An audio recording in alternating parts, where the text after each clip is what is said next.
Election declare చేశారు. 22/5/26 అద్భుతమైన election.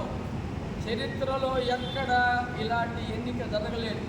Police సిబ్బంది, అధికారులు, బ్యాలెట్ పేపరు, బాక్సెస్, క్యూ, ఎంత ఏజెంట్స్, ఈ రీతిగా వీడియోస్, కెమెరాస్ అన్నీ కూడా ఎక్కడ ఏ విధమైనటువంటి తవకలు లేకుండా రిజిస్ట్రార్ గారు ఎన్నిక చాలా క్రమబద్ధంగా జరిపించారు.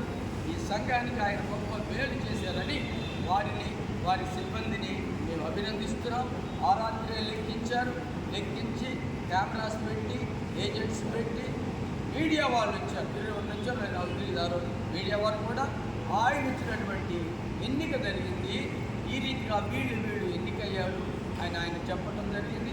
వెంటనే మాకు డిక్లరేషన్ ఫామ్స్ ఆఫీసు నుంచి గెలిచిన వాళ్ళు వీరు, ఓడిన వాళ్ళు వీరు, గెలిచిన వారికి వచ్చిన ఓట్లన్నీ, ఓడిన వారికి వచ్చిన ఓట్లన్నీ అని చక్కగా ప్రింట్ చేసి సంతకం చేసి సీలేసి ఆ పత్రాలు ఆఫీసులో వారి సిబ్బందితో మమ్మల్ని కలిపి ఫోటో కూడా తీశారు.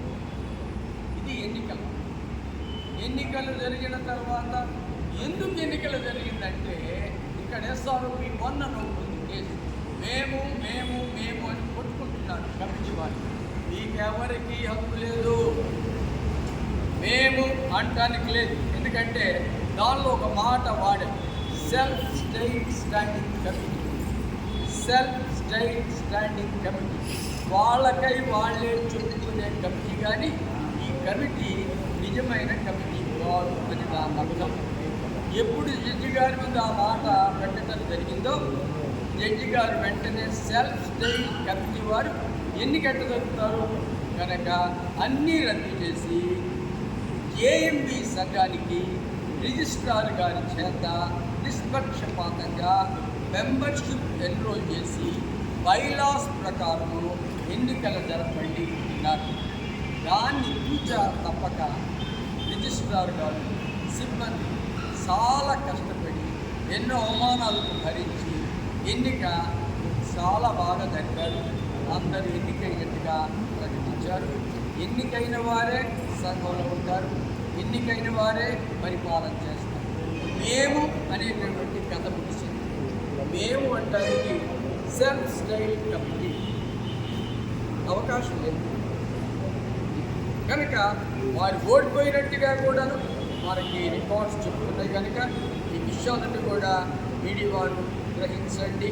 మరి ఎలక్షన్ జరిగింది, మేము ఎన్నుకోబడ్డాం, మేము అధికారంలో ఉన్నాం, మేము అన్నీ కూడా సంఘంలో చేస్తాం. ఇది మళ్ళా 17/6 హైకోర్టులో ఒక పిటిషన్ అది ఫైనల్గా ఉంది. అది ఇప్పుడు కూడా పాస్టర్ గారు మీద స్టే కాదది ఎన్నికలు అయ్యేదాకా పాస్టర్ గారు మీటింగ్కి చెప్తే ప్రజలను, ఓటర్స్ని ప్రభావితం చేస్తారు అనే భావంతో ఎన్నికలు అయ్యేదాకా ఆగండి అన్న అంతే. ఒకవేళ రేపు జడ్జి గారు 17వ తారీఖున ఎలా చెప్తారో వేచి చూసి పాస్టర్ గారి ఆంక్షలు కూడా ఎత్తివేస్తే మేము మాకు అందుబాటులో ఉన్నటువంటి సేవకులతోటి, పాస్టర్లతో ఒకే ఆరాధన JMB సంఘంలో జరిపించి పూర్వ వైభవం ఈ సంఘానికి వస్తుంది ఆశిస్తూ మీరు కూడా సహకరించవలసిందిగా తెలియజేస్తున్నాను. Thank you very much. నిన్నటి దినవన ఇక్కడ ప్రెస్ మీట్ పెట్టి కొందరు చాలా సభ్యకరంగా మాట్లాడి ఉన్నారు. చర్చి ప్రార్థన వల్ల మేము ఎంతో గొప్పగా ఘన విజయం పొందినామని మేము చెప్తున్నాము. ఇది చాలా మంది సిబ్బందితో గవర్నమెంట్ ఎలక్షన్లు ఎలాగ జరుగుతారో అలాగని ఇక్కడ సక్రమంగా జరిపించారు. DR గారు చాలా పద్ధతిగా మాకు ఎలక్షన్లు జరిపించి మమ్మల్ని గెలిపించారు. అలాగనే మేము చాలా ఆధిక్యతతో మేము గెలిచి ఉన్నాము. ఓటమి పాలైనటువంటి వాళ్ళు ఓర్చుకోలేక జగజ్జీవన్ రావు అనేటువంటి ఆయన చాలా అసభ్యకరంగా మాస్టర్ గారిని, ఇక్కడ సిబ్బందిని, ఇక్కడ కమిటీ వారిని చాలా అసభ్యకరంగా మాట్లాడుతున్నాడు. ఆయన చాలా రోజరీ సంతకాలు చేసి జైలు పాలై కూడా వచ్చినాడు. 3 సార్లు సస్పెండ్ అయ్యాడు. ఆయన జైలు పాలయ్యి కూడా బయటకు వచ్చినాడు, ఆయన ఉద్యోగం కూడా పోయింది. ఆయన కూడా ఇప్పుడు ఎలాగంటే అలాగా చాలా అసభ్యంగా మాట్లాడుతున్నాడు. అలాగ మాట్లాడొద్దని మేము దయచేసి చెప్తున్నాం వాళ్ళకి. ఓటమి పాలయ్యి జీర్ణించుకోలేక వాళ్ళు ఎలాగంటే అలాగ మాట్లాడుతున్నారు.